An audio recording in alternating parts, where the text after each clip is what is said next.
第7班、今日からここが貴様らの居室となる。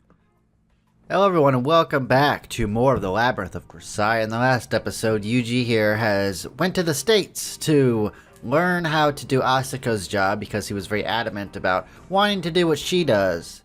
JB gave us this long spiel about, are you sure this is what you want to do? Because once you do this, you can't take it back. And we're like, yeah, that's what we want to do. So here we are. We're in California. And at our new home away from home. 掃除はもちろん、日頃の整理整頓も職務として厳しくチェックされる。怠慢が発覚すれば連帯責任となるからそのつもりでいろ。I'm really thankful all these people, in America speak, Japanese. Really makes it easy to understand them. Our living quarters were a single room, large but bleak. It contained nothing except for 7 bunk beds and a locker for each of us. Inside the lockers were blankets and a pillow tied up in a tight roll. Normally, we'd be storing our canvas bags in the bottom half of the locker to keep our belongings secure. There was also a shelf for the storage of rifles, but it was empty for the moment. Yeah, this guy's our new friend. What, you again? See, he's our friend. おい、それは俺のセリフだ。バスが同じだったやつはベッドまで同じらしいな。俺が下でお前が上だぜ、チャイニーズ。He thinks we're Chinese. I'm Japanese, actually. 似たようなもんだろ。お前、名前は？ Yuuji. Kazami Yuuji, don't you forget it. ユージェンイか。まるで女みたいな名前だな。I said Yuuji, okay? Did you go deaf listening to too much loud music? 言うじゃねえか。間違っちゃいねえわな。俺はダニエル。ダニエル・ボーンだ。よろしくね。ダチはみんなダニーって呼ぶぜ。Good to meet you, Bone. いきなりダチ面しやがったらぶっ飛ばしてるぜ。オーケー、ダニーでいいぞ、ショーティ。Shorty? お前ら日本人の名前は発音が面倒でいけねえや。他にお前よりチビはいねえし。It's Yuuji. で十分だろ。My name isn't like Takashi Wakashi or something like that. Whatever. Asuko taught me a few tricks for getting along in the military. Don't talk about your past until someone asks you. As a general, try not to do anything that stands out. Don't make enemies if you can possibly help it. Don't disobey orders. Don't try anything stupid. In other words, things should go smoothly as long as you keep quiet, keep your head down, do what you're told, show off or get greedy, and you land yourself in hot water. I've been trying to respect those rules so far, but for some reason, this guy took an interest in me anyway. Daniel Bone. Born in Arizona, nicknamed Danny.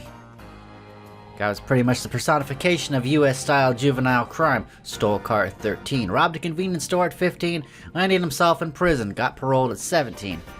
When he was nabbed for another car theft during his probation period, they gave him a choice between heading back to prison or joining the Navy. He went for the latter. Can't say I'd blame him. That's what Danny said, at least. Later on, when his younger sister came to visit, she told me most of his stories were a load of bull. Sounded like he was actually just a delinquent who hung around with a bunch of bikers. Not that it actually really mattered, I guess. We'd come here on the same bus, landed in the same squad, and even found ourselves sharing the living quarters, so it wasn't exactly a surprise when they ended up pairing us off as buddies. The two of us were considered a single combat unit, in other words. If Danny screwed up, I'd get punished for it too. Can't say I was particularly happy about getting teamed up with some bald punk from Arizona. But in the words of our squad leader, if your partner fucks up, that means you fucked up. If I didn't want to be punished, I'd just have to demonstrate some competent leadership. Speaking of the squad leader, typically that position was held by an NCO like a sergeant or corporal, but Squad 7 had an actual officer in charge. This is something I only heard about later, but Squad 7 was also known as the Problem Child Squad, where the instructors dumped all the recruits whose files indicated they warranted special attention. The leader of our squad accordingly was a legendary monster of an instructor known as Captain Agnes Garrett, a living embodiment of our beloved America and its fearsome strength. And on the very first day of training, the lovely Captain Garrett addressed us thusly.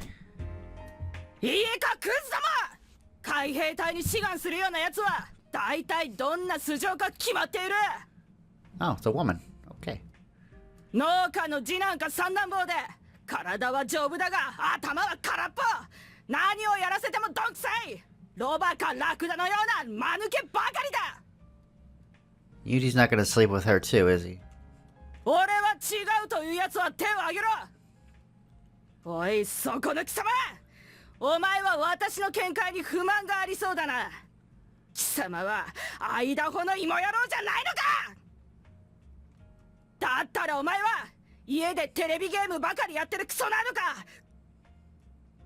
I resent that. I play it on my computer. こっそりとママの化粧品で遊んでるところ親父に見つかった間抜けな野郎だバカでグズでトンマで飯を食うことだけは一丁前そしてお前らは必ず飯に文句をつける何様のつもりだ社会のグズめ You gotta calm down. You're gonna have a heart attack one of these days. Having suddenly begun to bellow at us, she proceeded to slap the face of a man in front of Ro for no apparent reason. Oh, man. 顔がムカつくぞ貴様どうせ言っても貴様のにやけ面は治らんだろ私が顔を変えてやる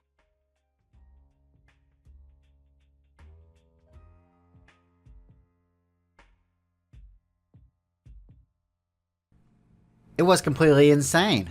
The knees of the man she slapped were visibly shaking. I don't think he was scared or angry. His brain was probably just rattling around inside his skull. You underestimated the power of Captain Garrett's slaps at your peril. She had a way of loosely splaying her fingers so they'd whip around your face with incredible force. One good smack could knock a grown man to his knees. It was obvious she delivered a hell of a lot more punishment in her time.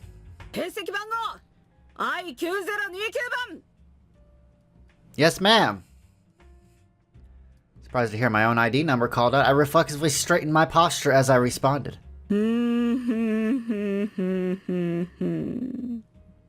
What's so funny? Captain Garrett strode powerfully toward me, her boots slapping loudly against the pavement, with a grin on her face that said, "There you are."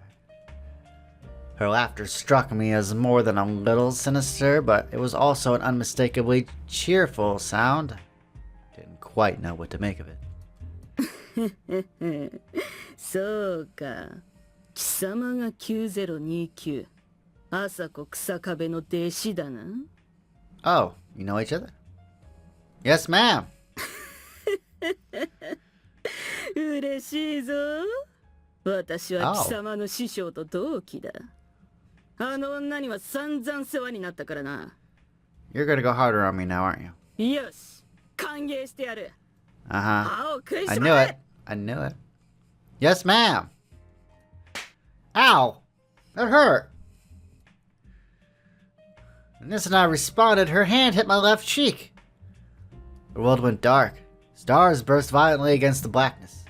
There was a stabbing sense of pain in the back of my ears, and my knees nearly gave out under me. I managed to reflexively brace my legs so I wouldn't fall, but I couldn't keep myself from trembling. As a high-pitched ringing sound echoed loudly in my ears, I slowly became conscious of a burning sense of heat in my cheek. Only then did my vision finally begin to return. よし貴様は特別に私が直接可愛がってやる感謝しろ Yes, ma'am. Everyone else in the squad had standard 5-digit ID numbers. Only I had a special 4-digit number indicating I was on loan from overseas. I'd figured that might make me stand out a little, and I was resigned to getting some unwanted attention from the other members of the group as a result. That said, I hadn't expected exactly... I hadn't exactly expected to be the target of a personal grudge, much less one that had nothing to do with me. Captain Garrett seems like an interesting fellow, does she not?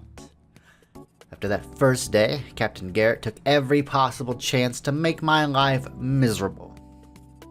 When I quietly ate the garbage they served us at mealtime, about enough to make Osco's cooking seem delicious, she told me the way you eat pisses me off and slapped me in the face.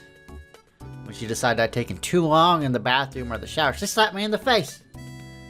When I didn't get angry, cry, or complain about the slapping, this apparently caused two attitudes, so she slapped me in the face. Again.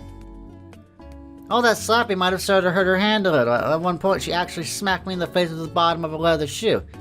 I have to admit that one got to me a little, but getting knocked around had been a pretty standard part of my life ever since I was a kid. I knew getting pissy about it was just going to wear me down. As long as I thought of it as a par for the course, it never made me that angry. But the people around me seemed to think I was being punished for nothing. And one night, a few hours after I had received yet another of Captain Garrett's messages to my cheek, I was polishing my boots in our living quarters when things took a turn for the worse. おい、ショーティー、ひでえ顔だな。また兄に引っ叩かれたのか？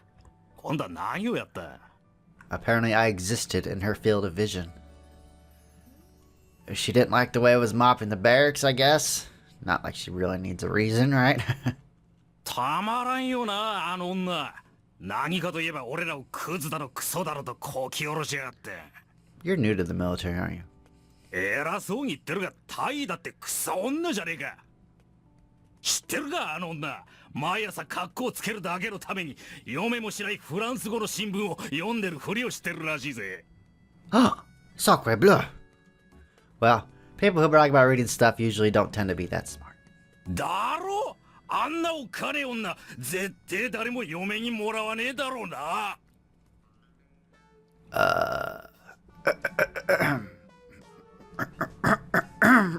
Girl, get her. I don't know about that. I think Captain Garrett's pretty cute. You've got the wrong idea.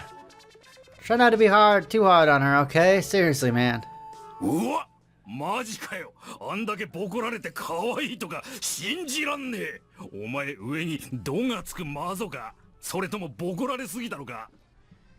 And Danny was never heard from again. だいたいあんなゴリラみてえな女のどこ見て可愛いとか抜かしてんだよ。バーカ、メガネ屋に行ってこい。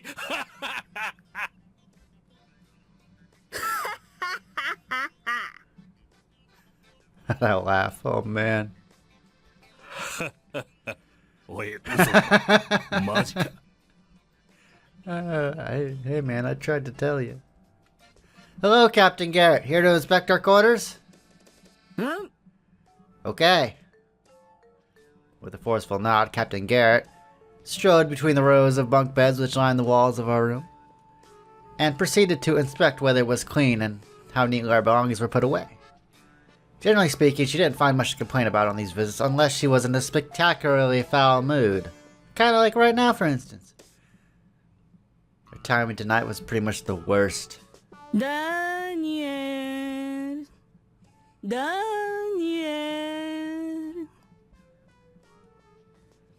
Breaking out her best soprano, Captain Garrett called my partner's name. Yes, Mom. Dude, you're so boned. Ha! Get it? Bone?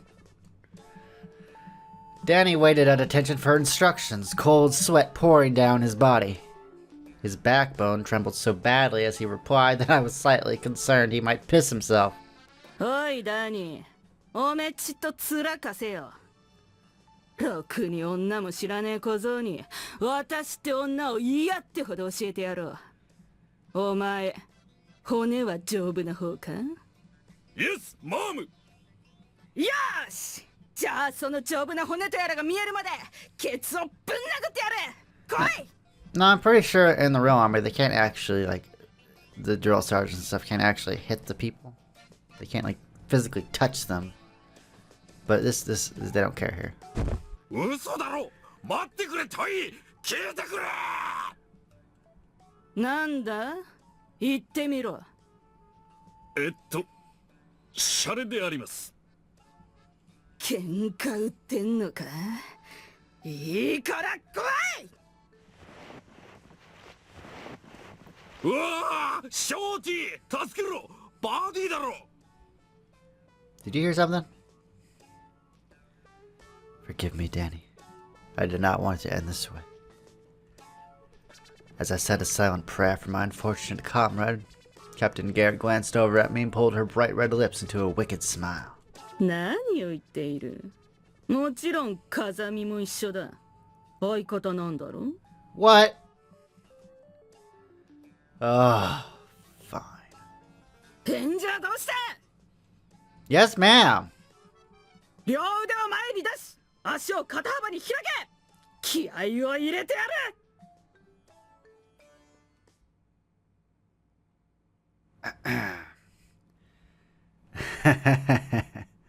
I think I'll omit describing exactly what the two of us subsequently went through out of sensitivity to our current internal military circumstances.